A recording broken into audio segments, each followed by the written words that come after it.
Welcome, foolish mortals, back to my channel. I'm Katie, and though I know I've been gone for a while, I really wanted to get back into the groove of making some content in time for spooky season. Although, if I could be perfectly honest, spooky season for me is eternal. So, if you're also into the strange and unusual, maybe consider sticking around. I have loads of spooky content that I intend to put out.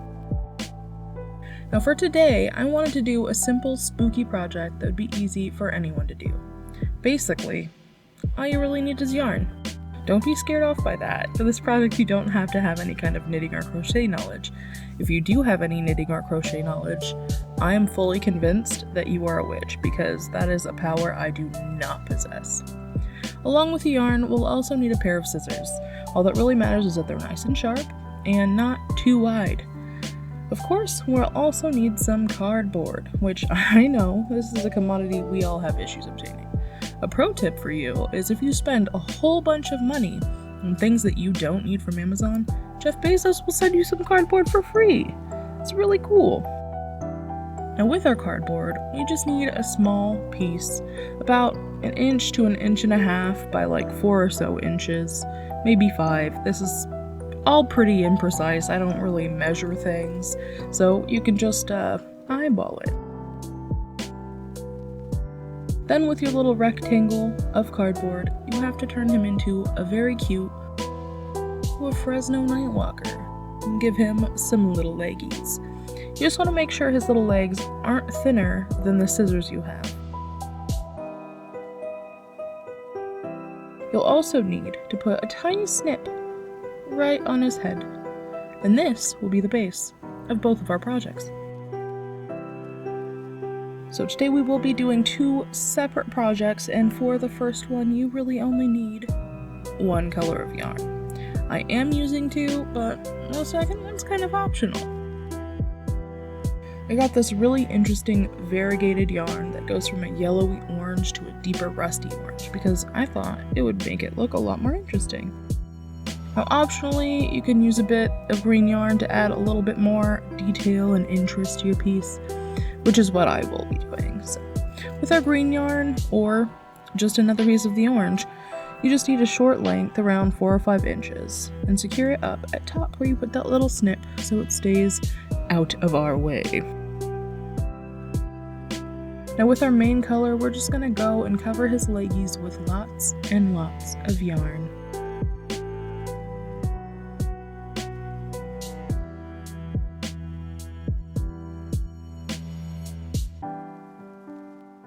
I didn't count my rotations, but you basically just want to build up enough yarn that it has some good girth.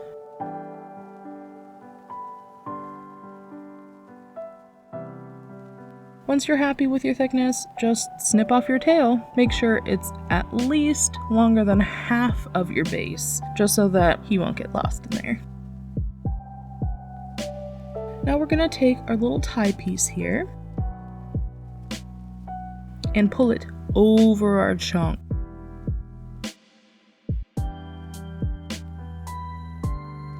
Just need to find the little separation of the legs and lace your little tie through. Now you want to get one nice solid pull, like half of a knot, just to hold our bundle together while we slide it off of our base. Now that it's off, we can tie it as tight as physically possible. It helps to really hold it down with your finger while you tie so you don't lose your tension, as it will try to fight you. The chunkier, the more they're not gonna want to get tied down. It does not want to be constrained. It wants to be free. Now once your bundle is nice and secure, it's time for the fun part, cutting it open. I basically just find the loops on one side of the seam and wiggle my scissors into the hole. For me, it kind of helped to go through about half of the half section, so like a quarter, and cut them in quarter sections. You see, as you start to snip, it will floof out. This is what I mean by it does not want to be contained. You can always go back through if there's any loops you missed on your first initial snip. snip them as you go. It's really not that big of a deal.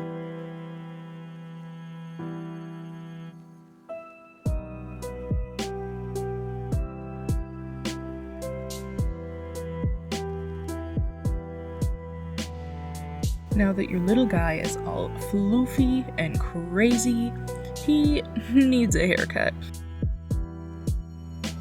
I just go in starting with the longer bits and cut them down to match the shorter bits, then keep snipping and turning and snipping and shaping until he becomes a homogeneous orb.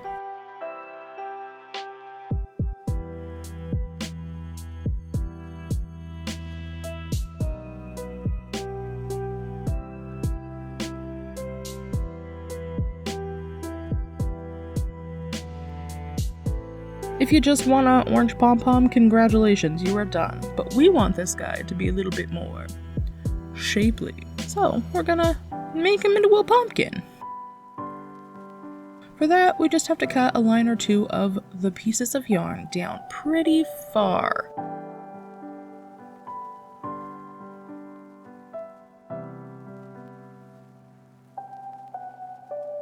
And then, to blend it further, we just snip in between the areas to kind of blend and round the different segments of the pumpkin.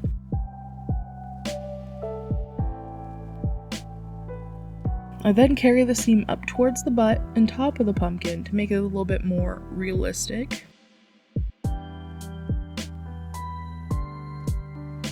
Similar to the initial rounding, just keep turning the pumpkin around and looking at it from different angles to shape the different segments until you get it looking regular.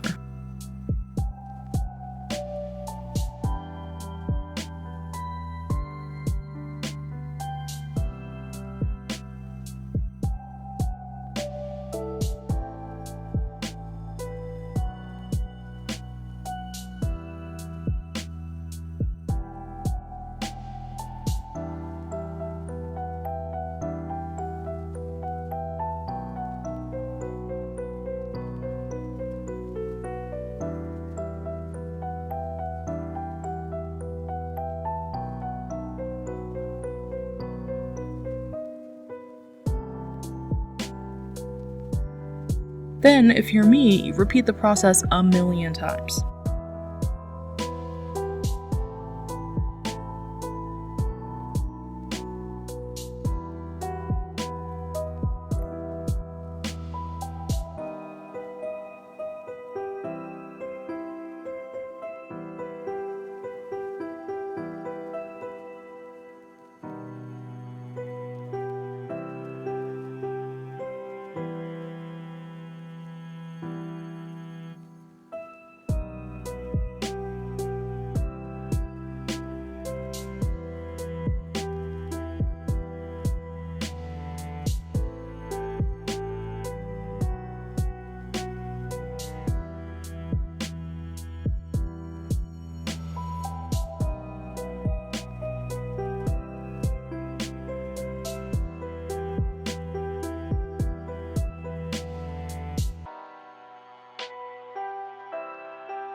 Now, if you just want a pom-pom, you can leave it like this, but I intend to turn these into earrings and keychains and things like that. So all I'm really gonna have to do is attach some jewelry findings. Just get a little O-ring I'm gonna tie into the stem of the pumpkin. That way it's gonna be a lot easier to attach whatever findings we want easily. Now, with the two little pieces that we used to tie, in my case, the green ones, obviously you could just blend them back in to the rest of the pumpkin. But for me, since I went with the green, I'm just gonna separate them out into the little sections of the yarn, which are nice and curly, and then just snipped them off at different lengths to kind of look like the little curly Q vines that you get off of pumpkins. The pumpkin hair, if you will. I just think it adds a nice bit of detail. But you could even glue like a little stick to the top if you wanted a stem.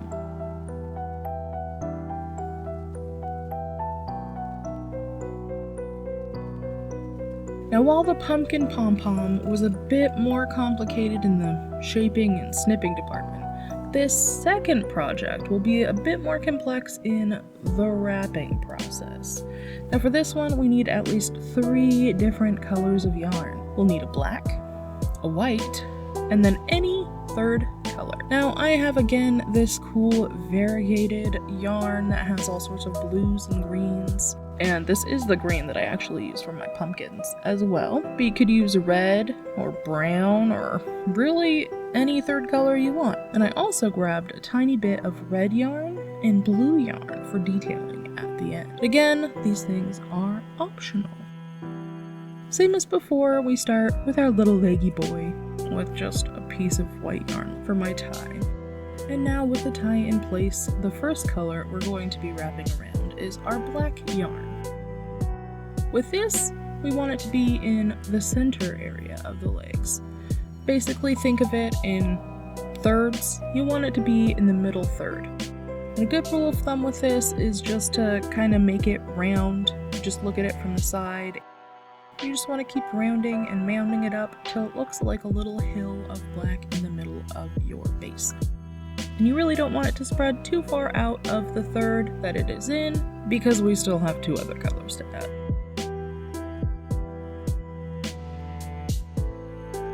So next I will be going in with my green and blue yarn. Most importantly, we just want to cover all of that black up.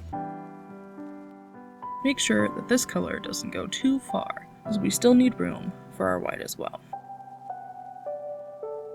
Again, we're just building it up until it's nice and round mound, covering all that black.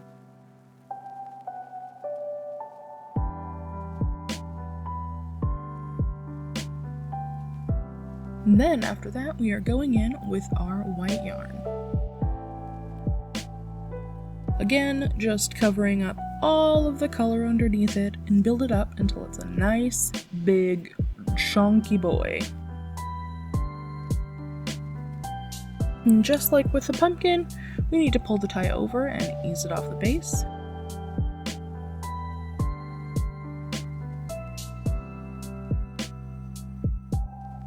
Tie it up nice and tight.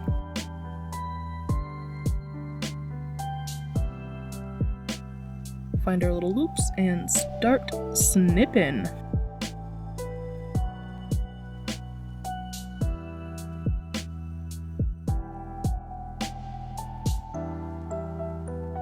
Now that we've broken into it, can you see what we're going for?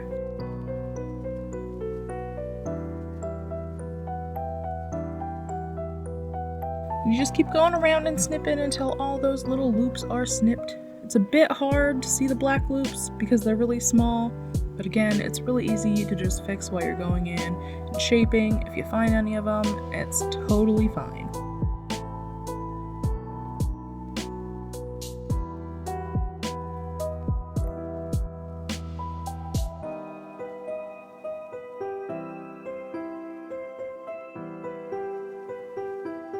And since this one is so much thicker than our pumpkins, the outside is a lot longer, and he's in this weird oblong shape. There's a lot more equalizing and snipping that we'll need to do to shape our orb. I did make the mistake of getting a different kind of yarn for the white, because it was all they had when I went shopping. It was around Christmas time. I should have known. But because it was all they had, I got this ultra soft and fluffy kind. I'm assuming it's for like baby blankets and fancy scarves or something like that, because man, it just floofed everywhere as we cut it down. It also made it harder to tie because the little piece of yarn was like almost slippy, if that makes sense. It wasn't as grippy as the other yarn, but it did make for a really plush and soft pom-pom, so I'm not really complaining. So we are just repeating the process that we did with the pumpkin of turning and snipping and rounding and turning until everything's all nice and round.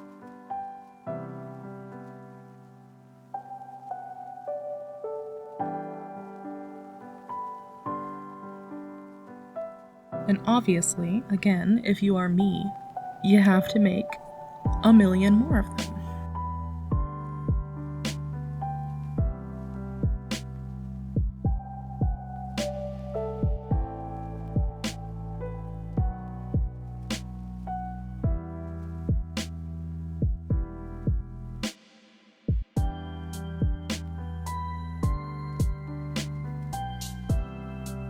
On some of the eyes, the pupil is really distinct and easy to see, but with this darker blue color, when it was going around the pupil, it kind of did hide it a little bit. Certain lightings, it's hard to see the line between the two of them, but I still think it reads as an eyeball. You could just attach the O-ring and be done now, but I wanted my eyeball to be a bit more realistic. So I took a piece of the blue yarn and separated it out into the individual strands, just so I could have a thinner piece of it. And then I took also a small piece of red yarn as well and just tied them into the eyeball. Then I took the rest of the tie strands and pulled them around to the other side of the eyeball and tied the O-ring there. This way the dangly bits are on the bottom of the eyeball. I do know that technically it should be on the back of the eyeball, but this eyeball is double-sided, so the bottom was the best we could do. Basically, I wanted all these dangly bits to represent the nerves and veins that connect your eyeball to your brain. Just, add a nice little spooky, gory touch. So I separated the red out a little bit to make it a little more wiggly, and then snipped it at different lengths. Attach the earring findings, and we're all done with the eyeballs. Now I feel like this project is very graspable and easy for just about anybody to do, as long as you know how to use scissors. You can really just wind your yarn or the bases while watching TV or videos and make a whole army of pom-poms.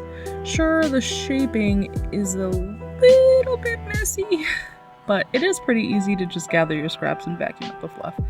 I think they make for really cute earrings. I'm a fan of big statement earrings, but they would just as well make a great keychain. The eyeballs, I feel, you could be even more creative with. Imagine adding a few to the top of a hat, or, as my friend very cleverly mentioned, a pom-pom rug, but eyeballs. Freaking genius. I might just have to try that someday. If you do end up making any spooky pom-poms this season, be sure to tag me on Instagram or Facebook. I would love to see them. If you enjoyed this video and would like to see more of my content, feel free to subscribe. If you'd like to help support me in any other ways, I do also have other links down below. As always, thank you so much for watching, and remember, even when it's no longer spooky season, to stay weird.